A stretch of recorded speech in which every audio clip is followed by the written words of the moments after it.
सदर सीट पर उपचुनाव हो चुका है और ऐसे में 14 प्रत्याशियों की किस्मत ईवीएम में बंद भी हो चुकी है। लेकिन जिस तरीके से हॉट सिटी कहने वाले गाजियाबाद में वोटिंग परसेंटेज कम रहा, आखिरकार उसकी वजह क्या रही और जो रही उसको किन मुद्दों को लेकर लोगों ने वोट डाले हैं, इसी को जानने के लिए कुछ लोग मेरे साथ हैं, उनसे जानेंगे और बात करेंगे। सर, सबसे पहले आपसे जानना चाहूंगा, भाजपा का घर कहा जाता है इसको और हॉट सिटी भी है और जो कहा जाता है कि वेस्ट ओवर भी बहुत ज्यादा आता है, लेकिन जो वोटिंग परसेंटेज रहा, वजह क्या कम? वोटिंग परसेंटेज का कम होने का कारण था थोड़ा सा ये जो था वोटर लिस्ट जो थी वो भी थोड़ी गड़बड़ रही, जिसके सुधार के लिए हम लोगों ने प्रयास किया है कि अगली बार से इसमें सुधार हो जाए। और थोड़ा उपचुनाव जो होता है वो वैसे ही आप समझ लें कि वो ना सरकार बनाने वाला होता है ना सरकार को बिगाड़ने वाला उपचुनाव होता है। थोड़ी शिथिलता रही लोगों में, लेकिन भारतीय जनता पार्टी का प्रत्याशी गाजियाबाद से चुनाव जीते। ये तो आपका कहना है, जीतेगा आपको लग रहा है। अच्छा, मुद्दे क्या होंगे? अजी आप ऐसे ही बता दो, मुद्दे बता दो बस। किन मुद्दों पे चुनाव हुए इस बार? मुद्दा तो भारतीय जनता पार्टी ने छोड़ा ही नहीं, विपक्षी इसीलिए तो चुप है। अच्छा, वो बताइए आप कौन सा काम नहीं हो रहा भारतीय जनता पार्टी का? जाम की समस्या है तो यहाँ पोल्यूशन, तो यहाँ लाइन पास क्षेत्र के लोग बाग अलग रो रहे हैं यहाँ। पोल्यूशन तो दिल्ली गवर्नमेंट की समस्या है, अच्छा, वहां से फैल रहा है। और सड़कें आप मुझे बताओ कौन सी सड़क पर इस टाइम जाम लग रहा है? NH है विजयनगर में, बताइए आप। मेरठ 35 मिनट में 40 मिनट में आदमी पहुंच रहा है, हापुड़ 35 मिनट में पहुंच रहा है, मुरादाबाद 1 घंटे में पहुंच रहा है। तो जाम की तो समस्या है ही नहीं अब। तो किस चीज मान के चल रहे हैं? जीत भारतीय जनता पार्टी का प्रत्याशी निश्चित रूप से जीतेगा। अच्छा, आपसे जानना चाहूंगा, हाथ में पर्चा लिए हुए हैं, आप भी हिसाब बना ही रहे हैं, खैर वो हिसाब भी परसों तक हो जाएगा क्लियर। जी। किन मुद्दों पे वोट किया है जनता ने, और इस बार जैसे यूथ बहुत दिखा वोट के लिए? मुद्दा तो विकास का ही है और कोई दूसरा मुद्दा है नहीं।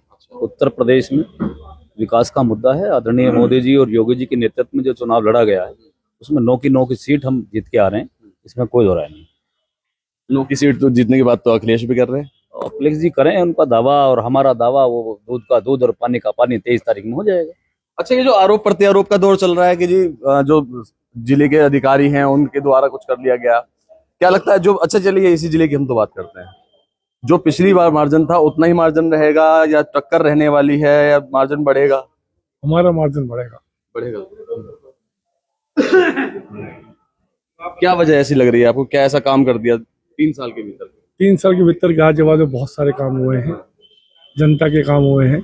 सफाई अभियान बड़ा अच्छा चला है, पार्क भी मेंटेन हुए हैं और व्यवस्था बहुत बढ़िया हुई है। बिजली की भी, पानी की भी व्यवस्था बहुत बढ़िया है और जो प्रशासनिक अनुशासन है वो भी बहुत बढ़िया हुआ है। अच्छा, कमी भी गिनवा दीजिए।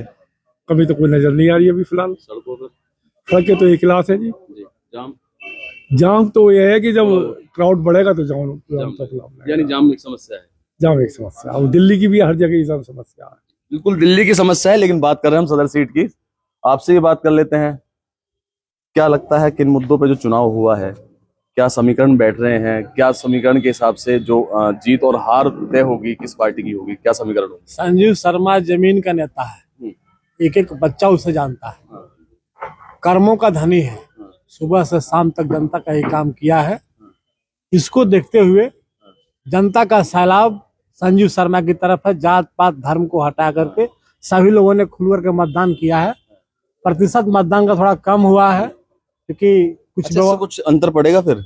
प्रतिशत जो मतदान कम हुआ है, कहा यह जाता है जो सत्ता पार्टी होती है उसको नुकसान है उसका, अगर प्रतिशत कम होता है तो प्रतिशत कम अगर हमारा हुआ है तो हमारे अपोजिशन का भी हुआ, सबका हुआ है। लेकिन आम जो मतदाता ने मतदान किया है उसमें सैलाब है संजीव शर्मा के साथ।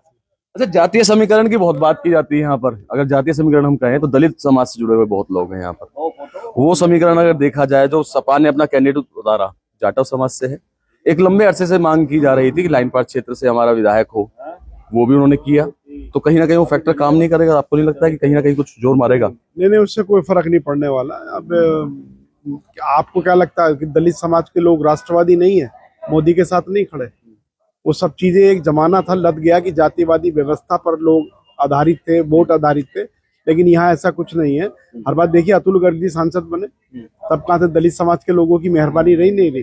अतुल जी उससे पहले विधायक बने, उससे पहले विधायक बने, सुनीता दयाल जी चुनाव जीती। तो ये दलित समाज का जो वोट है प्रॉपरली अगर कहीं चला जाता तो वो जीतेगा। लेकिन वो चूंकि भारतीय जनता पार्टी को पिछले काफी लंबे 20-25 साल से पड़ रहा, तो इसलिए भारतीय जनता पार्टी की सरकार बननी है। सांसद, विधायक, मेयर यहाँ सब भाजपा के। चलिए ये बात तो मैं आपकी मान गया, लेकिन दूसरी जो अब तक काफी लंबे अरसे से आवाज उठाई जा रही थी कि लाइन पास क्षेत्र से जो हो उनका जो भी मतलब प्रतिनिधित्व करने वाला हो, तो सपा ने इसलिए लाइन पास क्षेत्र से उतारा है, अपना जो कैंडिडेट है उसको उतारा है। नहीं, सपा को देखिए ऐसा आदमी चाहिए था जो धन से संपन्न व्यक्ति हो। इस मारे वो सपा ये सब कुछ, सपा और बसपा ये सब कुछ नहीं देखती।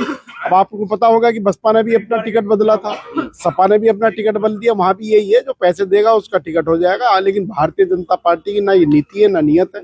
भारतीय जनता पार्टी ने कार्यकर्ता को चुनाव लड़ाया है, और असंख्य कार्यकर्ता भारतीय जनता पार्टी के ऐसे हैं कि हमारा प्रत्याशी सिर्फ और सिर्फ भारतीय जनता पार्टी में कमल का फूल है। दलित की अभी बात कर रहे थे, तो दलित को जो कोर वोटर माना जाता है बसपा का माना जाता है, तो बसपा भी यानी फाइट में है। फिर बसपा का कोर वोटर दलित होता तो मायावती सरकार में कई बार आ गई होती दोबारा से। ऐसा नहीं है, भारतीय जनता पार्टी के साथ दलित समाज पूरा मतलब सब जगह साइन लगा चुकी है आपकी भाजपा। एवरीवेयर। बिल्कुल, ये तमाम इनका साफ तौर पे कहना यही है कि भाजपा का वोटर है, चाहे वो किसी भी धर्म से हो, चाहे किसी भी समाज से हो, इनका सिर्फ मुद्दा एक ही होता है, विकास होता है। और इसी बात को लेकर वोटिंग भी की गई है। हालांकि वोटिंग की जो परसेंटेज रही वो बेहद कम भी रही, बावजूद उसके यहाँ के जो लोग हैं उनका कहना है कि जो जीत होगी वो भाजपा के प्रत्याशी की होने वाली है। अब आगे आने वाला समय ही बता पाएगा, काउंटिंग वाले दिन ही बात पता चल पाएगी कि जनता किसको चुनकर विधानसभा में भेजती है। कैमरा पर्सन सतीश के साथ अमित राणा, न्यूज़ 18 उत्तर प्रदेश।